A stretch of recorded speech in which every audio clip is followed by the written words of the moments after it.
देखेंगे हिस्टामाइन के बारे में। याद देखो हिस्टामाइन क्या बोला, हिस्टामाइन, हिस्टोस मतलब क्या होता है टिश्यू, क्या होता है टिश्यू, और दूसरा कौन सा वर्ड है अपना अमाइन, ठीक है। तो इट्स प्रेजेंट इन एनिमल और प्लांट, जो एनिमल है प्लांट में दोनों में हिस्टामाइन प्रेजेंट रहता है, ठीक है। और इसका काम क्या है अपने को मालूम है, it's release during the allergic condition, और भी इसके फंक्शन है वो हम देखेंगे आगे। चलो तो ये कहाँ पे मेजर साइट इसकी कौन सी है प्रेजेंट, कहाँ पे प्रेजेंट रहता है, मास्ट सेल में, कहाँ पे मास्ट सेल में, ठीक है। तो इसकी जो स्टडी की थी किस साइंटिस्ट ने की थी, डाले, कौन सा साइंटिस्ट था, डाले, जो उसने हिस्टामाइन के बारे में क्या की थी, स्टडी की थी, ठीक है। देन देखो ये कहाँ का प्रेजेंट रहता है, एक अपनी मास्ट सेल और दूसरा क्या बोलेंगे नॉन मास्ट सेल, इसमें प्रेजेंट रहता है। अब देखो मास्ट सेल में कैसे, जैसे कि स्किन में, जैसे गैस्ट्रिक में, ठीक है, गैस्ट्रिक इंटेस्टाइन, लंग्स में, लिवर में, प्लासेंटा में। देन जहाँ पे नॉन मास्ट सेल प्रेजेंट रहती है वहाँ पे देखो कहाँ पे, जैसे कि ब्रेन में, देन एपिडर्मिस में, gastric mucosa, then basophils, then eosinophil and then enterochromaffin, ठीक है। इसमें क्या जो अपना हिस्टामाइन है वो प्रेजेंट रहता है, ठीक है, समझ आया। तो आप देखेंगे सिंथेसिस, स्टोरेज और डिस्ट्रीब्यूशन, इसका जो हिस्टामाइन है इसका सिंथेसिस क्या है, उसका स्टोरेज क्या है, और कहाँ उसका डिस्ट्रीब्यूशन होता है वो भी देखने वाले। चलो तो इसमें भी देखो, इसमें क्या बोला, dairy products, rice, meat and nuts and fish, जो हिस्टामाइन रहता जब हमारे जो फूड है वो फूड में से कहाँ से मिलते हैं वो देखने वाले, कहाँ से देखो, डेयरी प्रोडक्ट्स भी अपने को हिस्टामाइन का जो न्यूट्रिएंट्स है वो मिल जाता है। राइस, मीट, नट्स, फिश, और खाने से क्या मिलता है अपने को, क्या मिलता है हिस्टामाइन, ठीक है, हिस्टामाइन उसमें से प्रोड्यूस होता है। देन इसका सिंथेसिस फ्रॉम द एसेंशियल अमोनियो एसिड, जो हिस्टामाइन है इसका सिंथेसिस, मेजर सिंथेसिस कहाँ से देखो, it is synthesis from the essential अमोनियो एसिड। अब ये एसेंशियल अमोनियो एसिड कौन सा है, ध्यान में रखो, बहुत ही इंपॉर्टेंट है, कौन सा है, हिस्टीडीन, कौन सा है, हिस्टीडीन, ध्यान में रखो, हिस्टीडीन। ये इट डिग्रेडेशन, अब जो उसका मेटाबॉलिज्म है किस प्रोसेस के होता है वो देखो, इसका मेटाबॉलिज्म होता है मिथाइलेशन और ऑक्सीडेशन, मिथाइलेशन और ऑक्सीडेशन, दो प्रोसेस है, इसकी वजह से इसका क्या होता है, मेटाबॉलिज्म होता है, किसका, हिस्टामाइन का, किसका, हिस्टामाइन का। चलो अब देखो, and it is present in a mast cell by the helping with acid, protein and heparin, ठीक है। मैंने क्या बोला, जो हिस्टामाइन रहता है वो कहाँ पे मेजर साइट उसकी कौन सी है, मास्ट सेल, कौन सी है, मास्ट सेल। अपने को मालूम है मास्ट सेल, अगर मास्ट सेल में से जो हिस्टामाइन अगर प्रोड्यूस हुआ तो उसकी वजह से क्या होगा, जो भी hyper sensitivity reaction, that allergic reaction, उसके जो भी हिस्टामाइन के जो फंक्शन है वो आगे हमने आगे पढ़ेंगे, ठीक है। अब देखो यहाँ देखो, and it is present in mast cell by the helping with the acid, protein और हेपेरिन। अब जो मेजर साइट मैंने क्या बोला है, मास्ट सेल। अब मास्ट सेल में भी कैसा प्रेजेंट रहता है, देखो यहाँ पे क्या बोला, सेल बाय हेल्पिंग, किसके साथ अटैच रहता, helping by with the acid, protein और हेपेरिन, ध्यान में रखो, किसके साथ, एसिड, प्रोटीन और हेपेरिन के साथ वो अटैच रह के अपना जो मास्ट सेल उसमें प्रेजेंट रहता है, ध्यान रखो, ये बहुत ही इंपॉर्टेंट है, heparin. Then it is inactive orally, जो हिस्टामाइन है अपना कैसा है, ओरली इनएक्टिव है। अब ओरली इनएक्टिव क्यों है, क्योंकि जब भी हम इसको ओरली लेंगे तो क्या होगा, जो भी अपने जो गैस्ट्रिक जो सिक्रीशन है वो क्या कर रहे हैं, जो हिस्टामाइन है उसको मेटाबॉलिज्म करेंगे, हिस्टामाइन का क्या करेंगे, मेटाबॉलिज्म करेंगे, ठीक है। तो इसकी वजह से क्या होता है, इट इज ओरली एक्टिव है, कैसा है, ओरली एक्टिव है। चलो तो इसके बाद में देखेंगे आप इसका जो मेटाबॉलिज्म है और सिंथेसिस है, कौन कौन से जो एंजाइम है रिस्पॉन्सिबल है सिंथेसिस के लिए और मेटाबॉलिज्म के लिए, वो भी देखने वाले। चलो देखेंगे जो सिंथेसिस है और मेटाबॉलिज्म ऑफ हिस्टामाइन कैसा प्रोड्यूस होता है उसके बारे में देखने वाले। चलो तो पहले इसमें क्या देखो, मैंने इसके पहले बोला था it is synthesis form of essential अमोनियो एसिड। अब जो एसेंशियल अमोनियो एसिड कौन सा है, देखो यहाँ पे कौन सा है, हिस्टीडीन, कौन सा है, हिस्टीडीन। अब हिस्टामाइन से वन स्टेप रिएक्शन है सिर्फ हिस्टामाइन के जो प्रोड्यूस होने के लिए, प्रोडक्शन के लिए, देखो यहाँ पे हिस्टामाइन, यहाँ पे क्या है, हिस्टीडीन। अब हिस्टीडीन कन्वर्ट होता है हिस्टामाइन में इन the presence of L histidine D carboxylase, ठीक है, बहुत ही इंपॉर्टेंट एंजाइम है। इसकी वजह से क्या हो रहा है, हिस्टामाइन का क्या हो रहा, प्रोडक्शन हो रहा है, किसकी मदद से, कौन सा एंजाइम है, एल हिस्टीडीन डी कार्बोक्सिलेज, किससे हो रहा, हिस्टीडीन से। ये एंजाइम बहुत ही इंपॉर्टेंट है, आप एंजाइम ध्यान में रखो, हिस्टीडीन करने वाला किसमें, हिस्टामाइन में इन the presence of L histidine D carboxylase. ये आप देखो, ये होगा अपना हिस्टामाइन, यहाँ पे क्या हुआ, तैयार। आप देखो यहाँ पे देखो, इसका देखेंगे यहाँ से मेटाबॉलिज्म, क्या देखेंगे, मेटाबॉलिज्म। आप देखो हिस्टामाइन का मेटाबॉलिज्म यहाँ पे देखो कैसा होता है, देखेंगे। चलो तो इसमें क्या होता है, ये देखो NMT।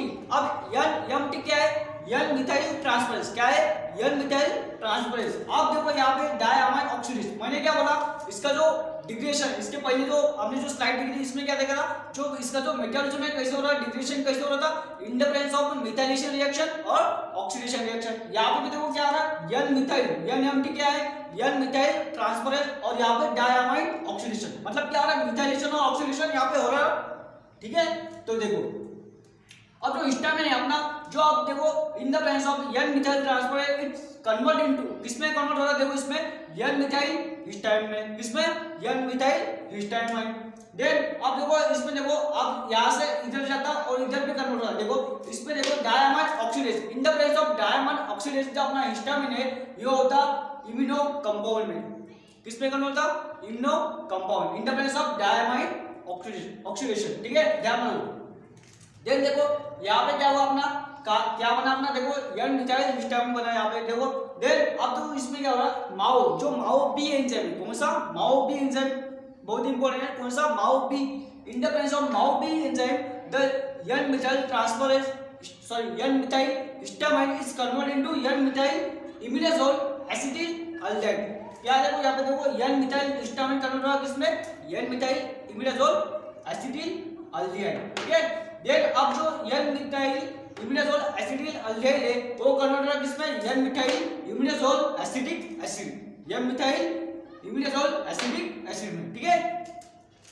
अब देखो इधर के देखो यहाँ पे क्या हुआ, मैंने क्या बोला, histamine convert into immuno compound in the presence of कौन सा एंजाइम है, डायमाइन ऑक्सीडेशन। देन अब देखो इसमें क्या हो रहा, जो इम्यूनो कंपाउंड है, जो इम्यूनो कंपाउंड है यहाँ पे कन्वर्ट हो रहा है किसमें, देखो इमिडाजोल एसिटिल्डेहाइड, किसमें, imidazole acetaldehyde, in the presence of ammonia और एच2ओ, वाटर प्रेजेंस में और अमोनिया के प्रेजेंस में किसमें कन्वर्ट हो रहा है, देखो इमिडाजोल एसिटिल्डेहाइड में। देन अब देखो इसमें क्या आ रहा, जो इमिडाजोल एसिटिल्डेहाइड है ये कन्वर्ट हो रहा है किसमें, देखो यहाँ पे इमिडाजोल एसिटिक एसिड में, किसमें, imidazole acetic acid, in the presence of, किसके प्रेजेंस पे, ध्यान रखो एंजाइम बहुत इंपॉर्टेंट यहाँ पे, देखो अल्डिहाइड क्या है, डी कौन सा है, हाइड्रोजनस, कौन सा है, अल्डिहाइड डिहाइड्रोजनस, ध्यान रखो कौन सा है, अल्डिहाइड डिहाइड्रोजनस, कौन सा कन्वर्ट हो रहा है, imidazole acetaldehyde into imidazole acetic acid में, ठीक है।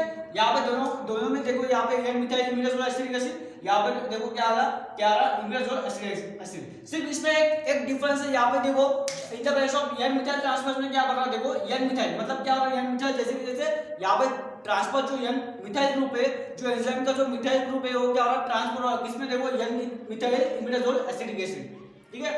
यहाँ पे देखो, यहाँ पे मिथाइल जो डायमाइन ऑक्सीडेशन में क्या हो रहा है, देखो यहाँ पे अपना फाइनल प्रोडक्ट आ रहा है इमिडाजोल एसिटिक एसिड, ठीक है।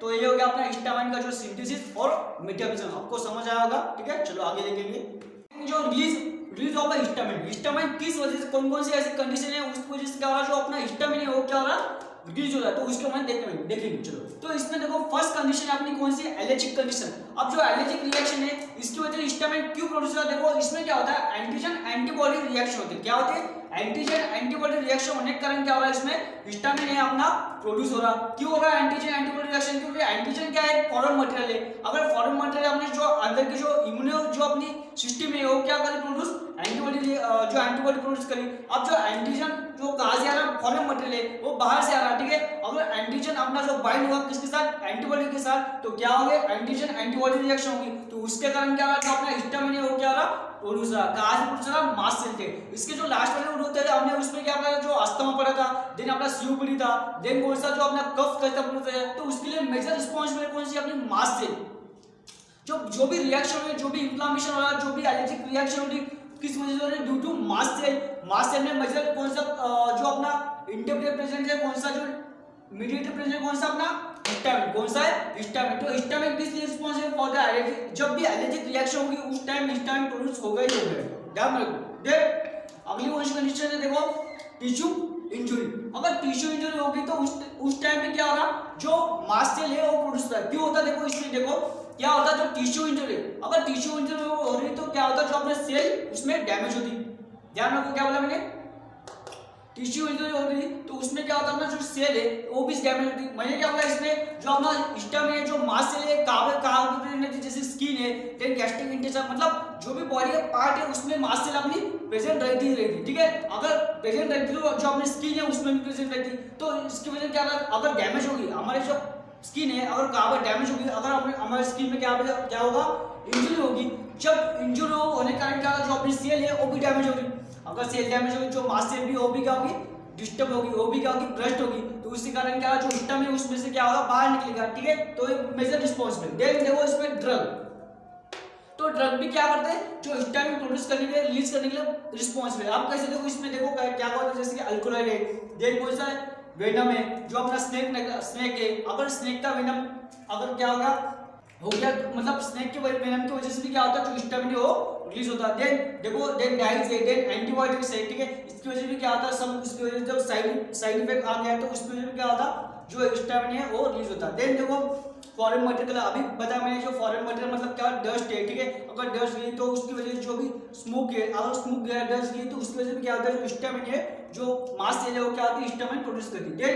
देन हाइपर सेंसिटिव रिएक्शन, अगर हाइपर सेंसिटिव रिएक्शन मतलब क्या अभी बताया मैंने क्या होगा जो एलर्जिक रिएक्शन है, जो भी फॉरेन मटेरियल हमारे बॉडी में जा रहा है तो उसकी वजह से क्या होगा रिएक्शन हो रही। लेकिन जो हिस्टामिन है, जो हिस्टामिन के कौन-कौन से रिसेप्टर है वो क्या होगा कैसे एक्ट करेंगे उसके बारे में देखिए। चलो तो इसमें देखो जो हिस्टामिन के रिसेप्टर है, जो हिस्टामिन है अगर उस रिसेप्टर को जाके बाइंड करेगा तभी क्या होगा उसकी एक्शन शो करेंगे, तभी क्या होगा उसकी एक्शन शो करेंगे। तो उसके बारे में देखेंगे कौन-कौन से रिसेप्टर है, अगर हिस्टामिन अपना जब उसके रिसेप्टर पर जाके बाइंड करेगा तो उसकी एक्शन क्या प्रोड्यूस होगी वो भी देखना है। चलो तो इसमें देखो पहले हिस्टामिन के रिसेप्टर कितने हैं वो देखेंगे। हिस्टामिन के रिसेप्टर देखो यहाँ पे H1, H2, H3 और H4 4 रिसेप्टर है। कितने 4 रिसेप्टर कौन से हिस्टामिन के, कौन सा H1, H2, H3 और H4। देन देखो अब आप देखेंगे जो एनालॉग टू अल्फा और बीटा रिसेप्टर, ये अल्फा और बीटा रिसेप्टर हम पढ़ेंगे आगे, ठीक है। तो अल्फा और बीटा रिसेप्टर क्या है, ये भी आपने जो H1 के जो हिस्टामिन के रिसेप्टर है उसी तरह क्या करते काम करते हैं, ठीक है। तो उसके बारे में देखेंगे हम अगले वीडियो में, ठीक है। देन आप देखो इसमें देखो जो H1 रिसेप्टर, अब जो हिस्टामिन का पहला रिसेप्टर कौन सा H1, कौन सा H1, H2, H3, उसमें पढ़ रहे हैं हम कौन सा H1 रिसेप्टर, कौन सा H1 रिसेप्टर के बारे में देखेंगे सॉरी। तो देखो इसमें क्या होता जो H1 रिसेप्टर है, इसलिए H1 रिसेप्टर कैसा है GPCR। और GPCR क्या है GPCR क्या है बोलो जल्दी बोलो, क्या है जी प्रोटीन कपल रिसेप्टर, क्या है जी प्रोटीन कपल रिसेप्टर, क्या है जी प्रोटीन कपल रिसेप्टर। अब जी प्रोटीन कपल रिसेप्टर क्यों बोला, देखो इसमें क्या होता है जो मीडिएटेड बाय मतलब किससे काम मतलब कौन सा ऐसा प्रोटीन है responsible for the H1 receptor, वो कौन सा है GQ प्रोटीन, कौन सा है GQ प्रोटीन। ध्यान में रखो ये जो प्रोटीन रहता है मीडिएटेड बाय GPCR है, ध्यान में रखो बहुत ही इंपॉर्टेंट है, ठीक है। पेपर में पूछा जाता है कौन सा रिसेप्टर है जो GPCR रिसेप्टर है, देन कौन सा मीडिएट के थ्रू वो काम करता है, कौन सा GQ प्रोटीन के थ्रू वो काम करता है, ठीक है। ये ध्यान में रखते जाओ। देन पाथवे, अब पाथवे देखो इसमें क्या बोला जो H1 रिसेप्टर है किस पाथवे को फॉलो करके उसकी एक्शन शो करेगा। देखो यहाँ पे देखो IP3 डैग पाथवे, कौन सा पाथवे IP3 डैग पाथवे फॉलो करके क्या करा अपने एक्शन शो करता। अब इसका डिस्ट्रीब्यूशन जो H1 रिसेप्टर है वो कहाँ प्रेजेंट रहता है उसके बारे में देखना है। चलो तो H1 रिसेप्टर है अपना डिस्ट्रीब्यूशन आप देखो ये कहाँ पे BV। अब BV क्या है ब्लड वेसल, क्या है ब्लड वेसल। जो अपने H1 रिसेप्टर है वो ब्लड वेसल भी क्या रहता प्रेजेंट रहता, ब्लड वेसल है तो वहां भी प्रेजेंट रहता। अब ब्लड वेसल पे कौन सी एक्शन दे रहा है, देखो यहाँ पे वासोडाइलेशन क्या देना, क्या कह रहे वासोडाइलेशन जो एक्शन शो कर रहा है कौन अपना H1 रिसेप्टर। अगर H1 जो अपना हिस्टामिन अगर H1 रिसेप्टर बाइंड करेगा जो कहाँ पे प्रेजेंट है ब्लड वेसल में प्रेजेंट है, अगर वहां पे जाके क्या करेगा वासोडाइलेशन, क्या करेगा वासोडाइलेशन। ध्यान रखो। देन यहाँ पे लिखा मैंने और देखो अगर स्मूथ मसल पे जो अपना H1 रिसेप्टर है अगर हिस्टामिन जाके जो H1 रिसेप्टर को जाके बाइंड करेगा काफी प्रेजेंट है स्मूथ मसल पे, वहां पे जाके अगर बाइंड किया तो उसकी एक्शन क्या देंगे ब्रोंकोकंस्ट्रिक्शन, जो भी अदर स्मूथ मसल है वहां पे भी देंगे। देन देखो सेंसरी नर्व एंडिंग। अब सेंसरी नर्व एंडिंग देखो क्या बोला यहाँ पे देखो सेंसरी नर्व एंडिंग। अब सेंसरी नर्व एंडिंग भी वहां पे भी अपने जो H1 रिसेप्टर है क्या रहते प्रेजेंट रहते हैं। अब यहाँ पे एक्शन कौन सी दे देखो एक्टिव टू ब्रेन और पेन और इचिंग देंगे। मतलब क्या होगा अगर क्या होगा जो अपनी सेंसरी नर्व एंडिंग है, ठीक है, अगर क्या जो अपना हिस्टामिन रिलीज हो गया तो उसके कारण क्या होता है पेन और इचिंग की भी अपने को जो एक्शन मिलती है। देन देखो इसमें देखो अगला कौन सा ब्रेन न्यूरोट्रांसमीटर, ठीक है। अब ब्रेन न्यूरोट्रांसमीटर, हिस्टामिन भी अपने न्यूरोट्रांसमीटर की तरह काम करता है, ठीक है। तो उसकी वजह से क्या होता है, जैसे कि वेकफुलनेस, एक्शन आदि। देन एपेटाइट, जो भी अपनी जो अपने को क्या बोलेंगे, एपेटाइट उसकी डिक्रीज होती है। क्या होती है एपेटाइट मतलब क्या होता है, भूख लगना, ठीक है। उसकी भूख मतलब उसको कम लगेगी, मतलब इसमें क्या हो रहा है, एपेटाइट डिक्रीज हो रहा है, ठीक है। देन इसकी वेकफुलनेस, उसको क्या होगा, बहुत ज्यादा मतलब फ्रेश महसूस होगा, मतलब इसमें क्या रहा वेकफुलनेस, ठीक है। आप देखो तो इसमें जो दूसरा है अपना एडेनल मेडुला। जो एडेनल मेडुला कहाँ पे प्रेजेंट है, अपना किडनी का पार्ट है। कौन सा, किडनी का पार्ट है। तो देखो इसमें क्या बोला, एडेनल मेडुला भी अपना, मेडुला भी क्या अपना H1 रिसेप्टर प्रेजेंट रहता। अब इसमें एक्शन कौन सी दे रहा, देखो यहाँ पे कैटेकोलामाइन रिलीज करता। अब कैटेकोलामाइन क्या है, कैटेकोलामाइन क्या है, जो अपना एडेनल और नॉन एडेनल जो हार्मोन है, ठीक है, उसे एडेनल और सॉरी हार्मोन नहीं, एडेनल और नॉन एडेनल क्या अपने न्यूरोट्रांसमीटर है, वो क्या करे, रिलीज करे, उससे बोलेंगे कैटेकोलामाइन। क्या बोले, वो कैटेकोलामाइन जो कैटेकोलामाइन कैटेगरी है उसमें आते हैं। कौन से, एडेनल और नॉन एडेनल जो न्यूरोट्रांसमीटर वो रिलीज होती है, ठीक है। अब इसमें एक्शन रिलीज होने के कारण जो भी अपने हार्ट रेट है वो भी बढ़ जाती है, क्योंकि जो एडेनल है वो जाके बाइंड करता है अपने कौन से, जैसे कि उसमें अल्फा बीटा, उसके रिसेप्टर कौन से अल्फा बीटा रिसेप्टर है, वहां पे जाके बाइंड करके जो भी हार्ट के एक्शन है वो भी बढ़ा देती है, ठीक है। और भी जो फंक्शन है उसके लिए रिस्पॉन्सिबल होता है, ठीक है। ये हो गया अपना H1 रिसेप्टर। आगे देखेंगे कौन सा रिसेप्टर, H2, H3 और H4 के बारे में। चलो तो आप देखेंगे अगले रिसेप्टर कौन से, H2 रिसेप्टर, H3 रिसेप्टर और H4 रिसेप्टर के बारे में, ठीक है। इसका जो भी चार्ट है मैं आपको अच्छे से यहाँ पे प्रोवाइड करूंगा। जो भी इसके रिसेप्टर है वहाँ पे आपको उसके फंक्शन, जो भी डिस्ट्रीब्यूशन है, उसके जो पाथवे है वो आपको वहाँ पे मिलेंगे, ठीक है, अच्छे से। देन देखो यहाँ पे देखो H2 रिसेप्टर। अब H2 रिसेप्टर है अपना कौन सा रिसेप्टर है, GPCR। GPCR क्या है, जी प्रोटीन कपल रिसेप्टर, ठीक है। कौन सा है, जी प्रोटीन कपल रिसेप्टर है भी। ये कौन सा प्रोटीन फॉलो करता है, देखो कौन से मीडिएट प्रोटीन से ये होता मीडिएट होता है, देखो यहाँ पे GS प्रोटीन। कौन सा है, GS प्रोटीन। अब GS क्या है, स्टिमुलेंट मतलब स्टिमुलेट करने वाला प्रोटीन, ठीक है, GS प्रोटीन, ठीक है। पाथवे, आप कौन सा पाथवे फॉलो करता है, देखो यहाँ पे एडेनल साइक्लेज। कौन सा पाथवे, मतलब क्या होगा, जो भी आप जब हिस्टामिन इसको बाइंड करेगा, किसको, H2 रिसेप्टर को बाइंड करेगा, देन क्या होगा, एडेनल साइक्लेज फॉलो, जो एडेनल साइक्लेज जो पाथवे है वो फॉलो होगा। और एडेनल साइक्लेज पाथवे फॉलो होने के कारण क्या होगा, जो साइक्लिक एम पे है उसकी लेवल क्या होगी, इंक्रीज होगी। तो ये पाथवे फॉलो करके क्या होगा, उसकी फंक्शन जो भी किस लिए रिस्पॉन्स, जो फंक्शन उसके प्रोड्यूस करेगा, ठीक है। अब इसका डिस्ट्रीब्यूशन, जो H2 रिसेप्टर कहाँ का प्रोड्यूस है, देखो इसके डिस्ट्रीब्यूशन देखो। पहला है आपका पैराइटल सेल, जो पैराइटल सेल है उसमें जो अपना H2 रिसेप्टर प्रेजेंट है। देन ये पैराइटल सेल में प्रेजेंट है तो उसका फंक्शन क्या है, देखो यहाँ पे क्या कर रहा है, increase the secretion of acid. क्या कर रहा है, increase the secretion of acid. Then अपने जो H2 रिसेप्टर है जो अपना हार्ट पे प्रेजेंट है, कहाँ पे, हार्ट पे। अब हार्ट पे क्या कर रहा है, देखो यहाँ पे जब हिस्टामिन जो अपना H2 रिसेप्टर है जो हार्ट पे प्रेजेंट है, अगर उसको जाके बाइंड करेगा तो क्या होगा, देखो इंक्रीज द हार्ट रेट, और जो भी फोर्स ऑफ अट्रैक्शन है अपना किसका, हार्ट का, वो क्या कर रहा है, इंक्रीज कर रहा है, ठीक है। अब देखो उसमें जो H2 रिसेप्टर है ब्लड वेसल में प्रेजेंट है। अब ब्लड वेसल में क्या कर रहा है, देखो ये क्या कर रहा है, वास्कुलेशन। जो अपना H1 रिसेप्टर है वो भी ब्लड वेसल में प्रेजेंट रहता था, ठीक है, वो भी क्या कर रहा था, वास्कुलाइजेशन। देन देखो यूट्रस, जो रैट का जो यूट्रस है, कौन से, रैट का, मैंने क्या देखो यहाँ पे, देखो यहाँ पे ब्रैकेट में बनाया रैट का, जो रैट का यूट्रस है वो क्या करता, रिलैक्सेशन, क्या करता, रिलैक्सेशन, ठीक है, ध्यान रखो। देन अब देखो यहाँ पे जो H3 रिसेप्टर है, जो H3 रिसेप्टर है, अब देखो इसका जो कौन सा रिसेप्टर है, वो GPCR। ये भी कैसा है, GPCR क्या है, जी प्रोटीन कपल रिसेप्टर। क्या है, जी प्रोटीन कपल रिसेप्टर। अब ये कौन सा प्रोटीन से मीडिएट हो रहा है, देखो कौन से प्रोटीन है यहाँ पे इन्वॉल्व है, GI और GS। GI मतलब क्या कर रहा है, क्या करता है, मतलब ये क्या करता, GI मतलब क्या होता है, इनहिबिटरी रिस्पॉन्स देता है और स्टिमुलेटरी। GS क्या है, स्टिमुलेंट, और GI क्या बोल सकते हैं, इनहिबिटरी, मतलब दोनों रिस्पॉन्स दे सकते हैं। कौन से रिसेप्टर, H3 रिसेप्टर। कौन सा रिसेप्टर, H3 रिसेप्टर। अब जो H3 रिसेप्टर है एक कैसा रिसेप्टर है, एक ऑटो रिसेप्टर। अब ऑटो रिसेप्टर इसको क्यों बोले देखेंगे, तो इसमें क्या देखो, it present in pre synaptic nerve, present in pre synaptic nerve. और जो बाकी के H1 H2 जो भी H4 रिसेप्टर है वैसे पोस्ट सिनेप्टिक नर्व पे प्रेजेंट है। ध्यान रखो मैंने क्या बोला, सिर्फ जो अपने को नर्व्स मालूम है, देखो यहाँ पे ऐसे समझे क्या है, ये हो गया अपने नर्व, ठीक है। आप इसे क्या बोलेंगे, सिनेप्टिक, जो भी सिनेप्टिक जो क्लिप है उसे बोलेंगे, मतलब क्या होगा, जो स्पेस है इस स्पेस को बोलेंगे सिनेप्टिक स्पेस, ठीक है।